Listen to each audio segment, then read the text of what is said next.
Hi, welcome to 10 Minute Strategy. My name is Peter Propp. I'm the principal of the Marketing Leadership Practice at Shore Communications. And today we are here with Grover Daniels. He is the founder and CEO of an interesting new Facebook business called PIXXLZ. And so, Grover, before we get any further, could you tell us what PIXXLZ is? Sure, Peter. PIXXLZ is a social printing application that's available currently on Facebook that allows the user to install the application on their site.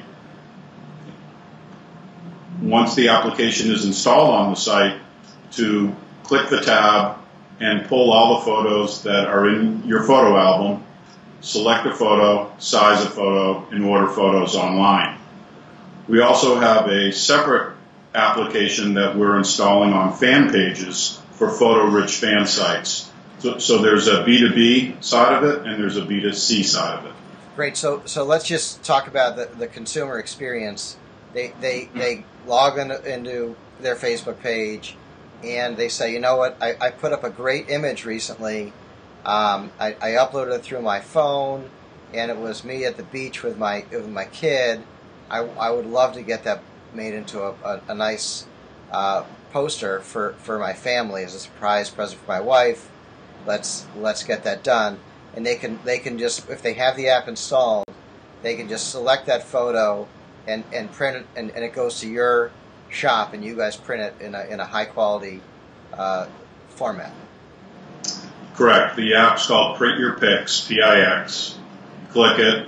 It downloads the albums. You select a picture, and you go through the process, and you check out through PayPal. You pay by credit card. The file, the JPEG file, is sent to our server, where it gets converted into an automatic workflow, converted to a PDF, and we send it down to our digital press. Excellent. So we print and ship. Excellent. And so there's opportunities we've talked about where you're going to be providing this service for some pretty interesting media properties. Right now, the Elvis Presley estate, is that right? Yep, Elvis Presley right now is it's on their Facebook app. Currently, we're testing. We're going through the final testing of it. Should be released with the first week of October. It should be released this week.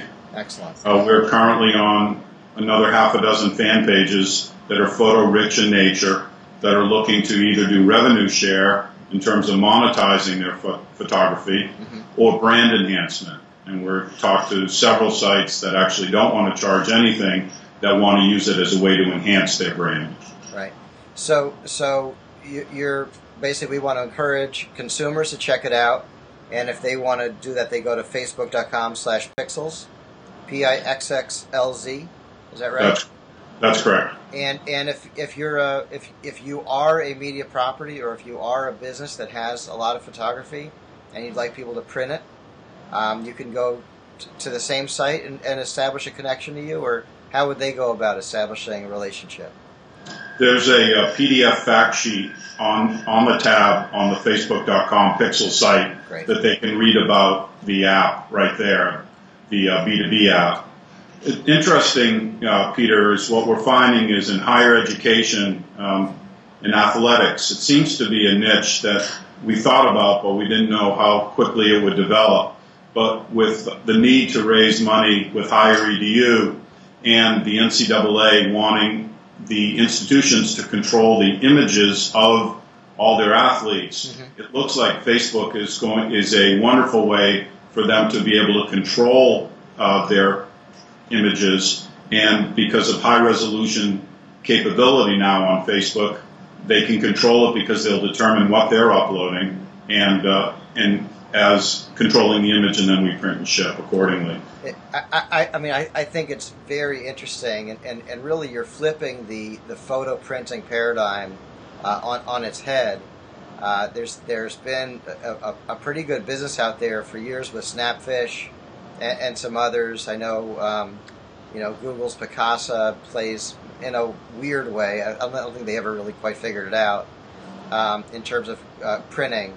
But the idea of going from Facebook, which really is a curated place where you're only going to put your best pictures anyway. Whether you're a consumer or whether you're a brand entity, you're only going to select your very best pictures to go up. And now you're providing a way for someone who's already curating their images to publish those images and make some money off it. So yesterday, Apple introduced their new iPhone, and in their new iPhone, they're putting a print app in the new iPhone, in the new 4S or 4G. What is it, S, Peter? It's called the 4S, or if you're at the Apple Store, they call it the 4s. May the 4s be with you. So in the 4s, it's interesting to see that even Apple understands the wonderful nature of some kind of permanence with print. Right. I really see what happened in photography as Snapfish, PhotoBucket, SmugMug, all the large Flickr, and I think Flickr actually is one of the leaders.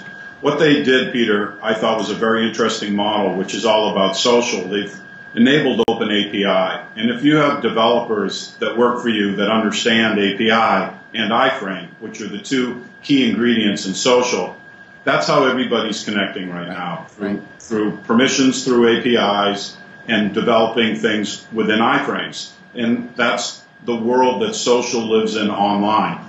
We know that here because we've been developing websites using iframes for 6 or 7 years. And when Facebook switched to an iframe format, my developers, unbeknownst to me, which is pretty interesting, started doing some interesting things. And it's just moved forward. So I see the photo gallery, photo sharing places as doing their job. We can actually, through our Facebook application, pull a Flickr Facebook album and display it within our Facebook iframe. Right. And we have a client that actually wants a choice, Facebook or Flickr. And sometimes, and the reason that brands would want to do that, Peter, is that they might have copyrighted images that they want to keep private and prevent people from printing them without being without their permission. Right. So by having a way to do private sets within Flickr, we're able to pull private branded images, display it within the Facebook iframe, and go through the same process. Well, I think it's a tremendous opportunity. It's very exciting. So let's talk a little bit about how you got here. We were talking earlier. You're a fourth generation printer. Your family started the business in the 1800s. Is that right? Abraham Daniels started printing in 1880 in Boston.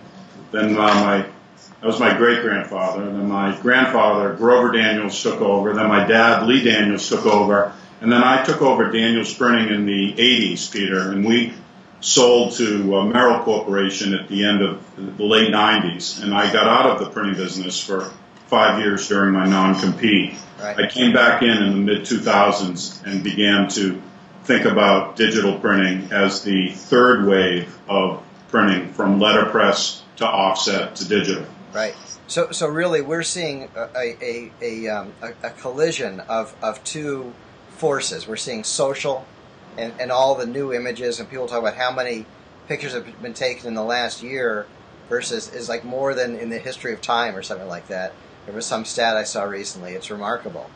And then the other confluence or the other force that we're seeing is digital printing.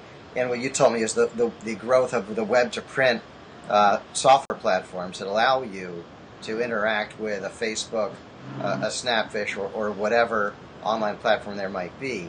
And that's really what you guys found. You sort of found this sweet spot right in the middle there. Is that the way you put it? Yeah, I think web to print, web to print can be applied many different ways. Web to print can be applied on the brand side by doing online portals for marketing collateral for corporations. Web to print can also be applied to social printing in terms of combining web tools with printing tools. So when Wikipedia defines web to print, and it's a wonderful, I love the definition in Wikipedia because it's always changing, and web to print is always changing. So what we see is that we're able to, our specialty is dealing in different file types. And that's what good printers do. They know how to work with many different file types. And social print is another way of doing that. And just the print alone, when it was letterpress and offset, it was really just about the capability of the equipment. With digital didn't really start to grow until other softwares layered with digital to enable marketeers and printers to do things differently with the digital print. And then the cost of digital printing started to get lower, and people who wanted to do digital printing started looking at it. And then the quality of the product started getting higher as the cost came down, and that's where we are now. Yeah, I think it's very cool. You know, one of the things that you look at as we see different smart companies starting up, a lot of the companies that have done very well in this new Web 2.0 realm are companies who have watched the trends, who have seen what's happening, and then found their moment. And I'm sure you went through a couple of different iterations of things that you wanted to do, leveraging all this new online format of photography that was coming out. But now you figured out the one leveraging Facebook really as your sort of core platform where curated images are going to be there, and obviously the people are there. And I believe that's true, Peter. Google Plus I think they turned 51 million last week in terms of their user base. So we're starting to spend some time within Google Plus platform to understand how that would work as well. Sure. I've been calling social Web 3.0 because really Web 2.0 started the interactivity, but social makes everything change completely. Whether or not Facebook is here 100 years from now or it's called something different, the connectivity that is now available is the change agent. And what we're trying to do is understand how to best utilize that with the PIXXLZ social printing apps. And we're developing more apps. One of the nice things about Facebook is and last week at the developers meeting, they announced that they were doing things differently for e-commerce. I think what will happen over time is marketeers and people that are trying to attract and do business on the web are going to figure out how to do it within these platforms, with Facebook being the leader at this time.